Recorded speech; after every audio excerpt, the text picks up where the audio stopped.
Thank you. I think the tone for the discussion has been set by Jen sir very, very succinctly. The issues are, uh, those are the issues. And yes, there are three aspects. One is, okay, we can throw coal, we can throw petroleum aside, and we can say, okay, we'll build renewables. We'll have a lot of new sources of energy. So that's one part. Technology is there. Now economy of scale has established that we can get cheaper renewables. But then a state like Odisha, where we produce 24% of the country's coal, we hold almost one third of all the minerals of the country, and we have all the major mineral based industries located in the state. All are dependent. In fact, out of my 20,000 megawatt of power in the state, the captive consumption, the captive powers are about 12,000 megawatt. And beyond that, they also draw another 2-3,000 megawatt from my grid. So out of 20,000 megawatt of consumption, 15,000 megawatt is consumed by the industries, major industries. How quickly, how smoothly these industries are going to transit from thermal power to say renewables. That's the biggest challenge. And where will the renewables come from? Do we have that much of, as sir said, most of the solars are located in the west and center and south. Do you have that much of transmission capacity to carry the power to the state? That's to Odisha, that's one. Then what happens to the cost of transmission of this power, and how does it impact those industries? That is the one question. Second, second is already flagged, and that will be the biggest challenge for the states. The coal mining, the transportation, and that is quite human intensive. Lot of manpower is engaged, both in mining, in transportation, in logistics, and then in those 10-12 districts, the whole economy revolves around mining. So the moment you are switching over from, or you are closing down those mines in next few years, the joblessness that comes up, how is the state going to handle it? Transition is technologically possible, it's feasible if adequate finance is available. Industries and the governments can switch over from the fossil fuels to better form of fuels. But the issue is, what do we do with these thousands and thousands, and maybe few million households, their sustenance, their livelihoods, and all the associated economy around those people. So that would require a lot of investment in thinking about them, to give them alternate livelihood opportunities, options, to reskill and skill. So whether the states have that much of resources, and Anil sir has brought out a very interesting facet: power of taxation with the state, but responsibility with the center, and the responsibility with the states. How do the states take this responsibility, and what should be the trade-off between center and state? I'm happy that Niti Aayog advisor is here. This is some very, very challenging aspect of the entire transition game, and this must be addressed well.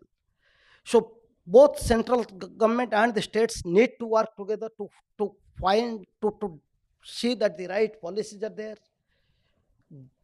and the entire transition, the adverse one is positive impact of this transition on environment, but the adverse impact on the human lives, a balancing has to be done. And third point, which Anil sir has already brought out, say coal mining land. Earlier, similarly, few thousand acres of salt pan land. Now we don't produce in the state any salt. Those lands, coal mine, bottomed out mines, or even those land which you have acquired and are not going to be put for mining. So those lands should come back to the state, so that state can think of developing them for creating livelihood opportunities for these people. But then coal companies, they say we have acquired under CB Act and we are not supposed to return. So this is a policy, very serious policy issue, and there is already bit of unrest developing in those coal belts. So this is another area we need to work. Next is whether the states have the capacity to effect a smooth transition. This transition would require good policies, good implementable action plans, required funding, for which maybe several financing options and financial instruments have to be redesigned, and whether the states have the capacity to work in all these things. I suppose, and I believe, being the chief secretary of the state and having worked in energy sector for quite few years, I believe, and having worked in transportation sector and everything, I believe the capacity is not there in the states. So lot of partnership would be required, lot of guidance is required, lot of technical support would be required to the states if you want to make a painless or low pain transition. So there, the states would require, apart from good policy and program support from the central government, apart from good funding arrangement and financial support from the states, from the center, states would require cooperation and support from the corporate world, from the bilaterals and multilateral funding, as well as technical agencies available, and all those knowledge partners, scientific organizations, and those NGOs and CSOs who are working in environment sector, their support would be required. And then communicating this transition plan and the possible adverse impacts and how the states and the central government are going to handle this process need to be communicated very well with those stakeholders, and particularly the vulnerable people. So how do we do it? This would require a lot of support to the state. And say, in Odisha, we have now come up with a one of the finest industrial policy resolution, very the best in the country, where we are going to give lot of impetus to hydrogen, to floating solar, to other renewable forms. But then one issue for Niti Aayog energy advisor: floating solars are at least 20% costlier than land-based conventional solar. Can we think of a VGF sort of arrangement so that states can convert all those vast reservoirs, dams and reservoirs in the state to produce and generate solar? So this is possibly one of the things which is a low hanging fruit, and it can be very easily done. And then supporting the states in having a massive skilling and reskilling program through expert organizations. That would be something which I would like to point at this juncture. Thank you. Thank you so much, Mr. Jena. And thank you. And I think you kind of touched on something that I wanted to ask. And I know I also have promised you that I will. You need to go for another meeting, so we'll let at around 2:20 in another 5 minutes or so. But before you go, and I just wanted to ask you, you listed certain things where the national government needs to do, and I think right that what are the policies that are required, how certain gaps which are there, both in terms of skilling that would be needed, or in terms of bridging some of the costs for the new technology investments. But another aspect of just transition, which is also very much emphasized in this report that was released today, um, and that needs to be done at the state level, or especially you talked about communities that are going to be impacted. So how do you, and what are your thinkings on you will ensuring that the social dialogue, the construct that is needed uh, to make sure that the transition plans that you said needs to be prepared, right? That they are people centric, because that's what is going to be so critical. And how would state like to take that forward? Okay. Odisha is one state which understands the climate dimensions of this just transition. I think no other state understands it better. In last 3 years, I myself, as the head of the disaster management organization of the state, I have handled 7 cyclones in 3 years.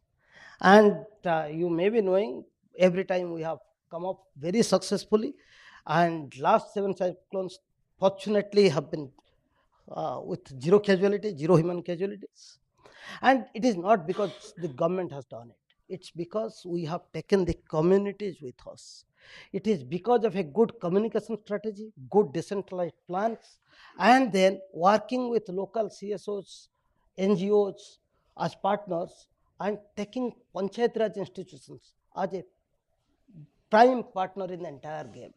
So if we have to succeed, we have to train our Panchayat Raj institution members, our elected representatives, convince them, then go to villages.